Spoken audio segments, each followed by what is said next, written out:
Konsultatsiyalar va psixoseanslarning farqi nimada?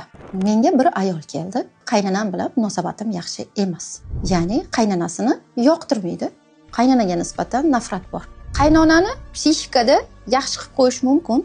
Bitta konsultatsiyada buni hal qilsa bo'ladi. Lekin bu ayolga men tushuntirdim. Hissiyot, nafrat ichingizda ekan, boshqa narsaga ko'chadi. Ketdilar, bir haftadan keyin kelyaptilar. Qaynosinglim menga yoqmayapti. Qaynosinglim kasal bo'lib uyimga kelib oldi. Boyaga nafrat qaynosingilga ko'chdi. Bu konsultatsiyada biz qaynosingilni yaxshi qilib qo'ydik. Qaynosingil bilan miyada qaynosingil tasavvurini o'zgartirdik-da. O'zgartirganimizdan keyin bu ayol bir hafta, 2 hafta, 1 oy o'tib yana keldilar.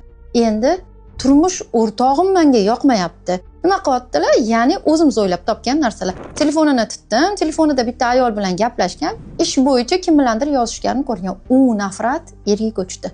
Eringiz bilan yaxshilayman, lekin bolalarga ko'chadi. Psixika eng xavfsiz odamni tanlab yomon ko'rayotgandi o'zi. Konsultatsiyalarda biz psixikadagi insonlarni tasavvurini o'zgartirish orqali konsultatsiyalarda rezultatlarga erishishimiz mumkin. Lekin siz baxtli bo'lib qolmaysiz. Biz ichingizdagi nafratni chiqarib yubormas ekanmiz, bu nafrat boshqa odamlarga ko'chaveradi. Ana endi konsultatsiyalar va psixoterapiyalarning farqi, psixoterapiyalarda biz hissiyotlar bilan ishlaymiz. Bu hissiyotlarni yashab berasiz, hissiyotlarni chiqarib yuboramiz. Tanaga yo'naltirilgan terapiyalar, gestalt terapiyalar yordamida bu nafrat chiqib ketgandan keyingina bu nafrat yo'qoladi.